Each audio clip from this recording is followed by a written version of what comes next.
महाभारत युद्ध समाप्त हो चुका था। युद्ध भूमि में चारों तरफ योद्धाओं के फटे हुए वस्त्र, मुकुट, टूटे शस्त्र, टूटे रथों के चक्के आदि बिखरे हुए थे और वायुमंडल में पसरी हुई थी घोर उदासी। गिद्ध, कुत्ते और सियारों की उदास और डरावनी आवाजों के बीच निर्जन हो चुकी उस भूमि में द्वापर के सबसे महान योद्धा भीष्म पितामह सरसैया पर पड़े सूर्य के उत्तरायण होने की प्रतीक्षा कर रहे थे। तभी उनके कानों में एक परिचित ध्वनि शहद घोलती हुई पहुंची। प्रणाम पितामह। भीष्म के सूख चुके होठों पर एक मरी हुई मुस्कुराहट तैर उठी और बोले, आओ देवकी नंदन कृष्ण, स्वागत है तुम्हारा। मैं बहुत देर से तुम्हारा ही स्मरण कर रहा था। कृष्ण बोले, क्या कहूं पितामह, अब तो यह भी नहीं पूछ सकता कि कैसे हैं आप। भीष्म पितामह चुप रहे। कुछ क्षण बाद बोले, कुछ पूछूं केशव? बड़े अच्छे समय से आए हो।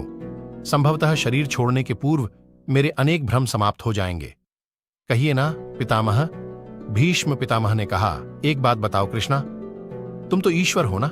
कृष्ण ने बीच में ही टोका और कहा, नहीं पितामह, मैं तो आपका पौत्र हूं, ईश्वर नहीं।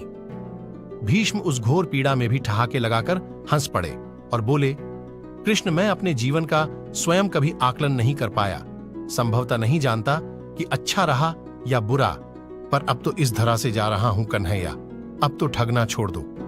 कृष्ण भीष्म पितामह के थोड़ा करीब आए और उनका हाथ पकड़कर बोले, कहिए पितामह, क्या पूछना चाहते हैं आप? भीष्म पितामह बोले, एक बात बताओ कन्हैया, इस युद्ध में जो हुआ वह ठीक था क्या? कृष्ण ने कहा, किसकी ओर से पितामह, पांडवों की ओर से या कौरवों की ओर से? भीष्म पितामह ने कहा, कौरवों की कृत्यों पर चर्चा का तो अब कोई अर्थ ही नहीं रहा कन्हैया, पर क्या पांडवों की ओर से जो हुआ वह क्या सही था? आचार्य द्रोण का वध, दुर्योधन की जंघा के नीचे प्रहार, दुशासन की छाती का चीरा जाना, जयद्रथ के साथ हुआ छल, निहत्था कर्ण का वध, यह सब उचित था क्या कन्हैया? कृष्ण ने कहा, इसका उत्तर मैं कैसे दे सकता हूं पितामह? इसका उत्तर तो उन्हें देना चाहिए जिसने यह किया। उत्तर दें दुर्योधन का वध करने वाले भीम, उत्तर दें कर्ण और जयद्रथ का वध करने वाले अर्जुन। मैं तो इस युद्ध भूमि में कहीं था ही नहीं पितामह। भीष्म पितामह ने कहा, अभी भी छलना नहीं छोड़ोगे कृष्णा? अरे विश्व भले ही कहता रहे कि महाभारत का युद्ध अर्जुन और भीम ने जीता, पर मैं जानता हूं कन्हैया कि यह तुम्हारी और केवल तुम्हारी ही विजय है। मैं तो उत्तर तुम्ही से ही पूछूंगा कन्हैया। भीष्म पितामह के इतना कहते हैं कृष्ण थोड़ा गंभीर स्वर में बोले, तो सुनिए पितामह, कुछ बुरा नहीं हुआ, कुछ अनैतिक नहीं हुआ, जो होना चाहिए वही हुआ। भीष्म पितामह ने कहा, यह तुम कह रहे हो केशव?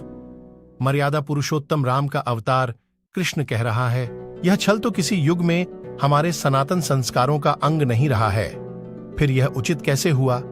कृष्ण ने कहा, इतिहास से शिक्षा ली जाती है पितामह, पर निर्णय वर्तमान की परिस्थितियों के आधार पर लेना पड़ता है। हर युग अपने तर्कों और अपनी आवश्यकता के आधार पर अपना नायक चुनता है। राम त्रेता युग के नायक थे, मेरे भाग में द्वापर आया था। हम दोनों का निर्णय एक सा नहीं हो सकता पितामह। भीष्म पितामह ने कहा, मैं कुछ समझ नहीं पाया कृष्णा। कृष्ण ने कहा, पितामह, राम और कृष्ण की परिस्थितियों में बहुत अंतर है। राम के युग में खलनायक भी रावण के जैसा शिव भक्त होता था। तब रावण जैसी नकारात्मक शक्ति के परिवार में भी विभीषण जैसे संत हुआ करते थे।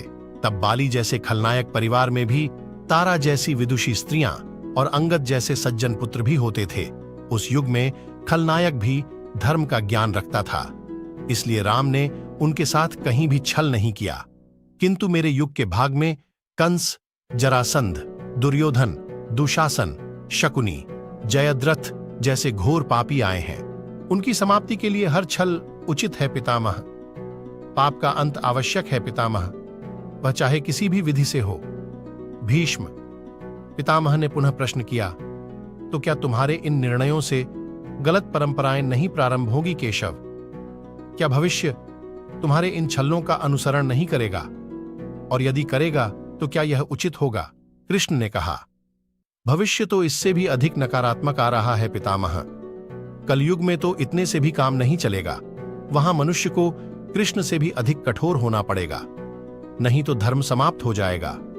जब क्रूर और अनैतिक शक्तियां सत्य और धर्म का समूल नाश करने के लिए आक्रमण कर रही हों, तो नैतिकता अर्थहीन हो जाती है पितामह। तब महत्वपूर्ण हो जाती है विजय, केवल विजय।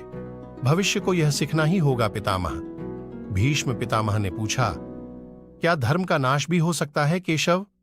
और यदि धर्म का नाश होना ही है तो क्या मनुष्य इसे रोक सकता है? कृष्ण ने कहा, सब कुछ ईश्वर के भरोसे छोड़कर बैठना मूर्खता होती है पितामह।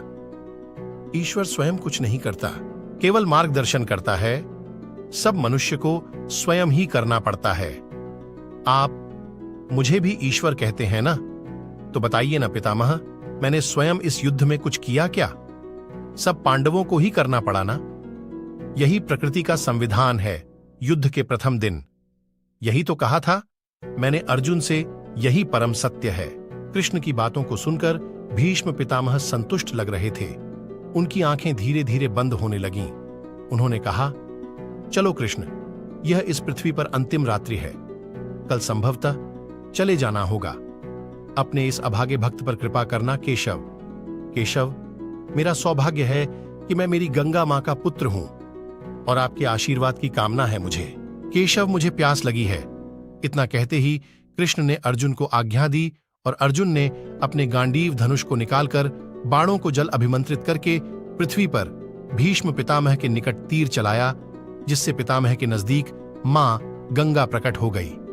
भीष्म पितामह अपनी मां गंगा से मिलकर बहुत प्रसन्न हुए और मां गंगा ने अपनी आंचल से पितामह की प्यास बुझाई। भीष्म पितामह ने अपनी मां गंगा को मन ही मन प्रणाम किया और भीष्म पितामह ने भगवान श्री कृष्ण से परम धाम जाने के लिए आज्ञा मांगी।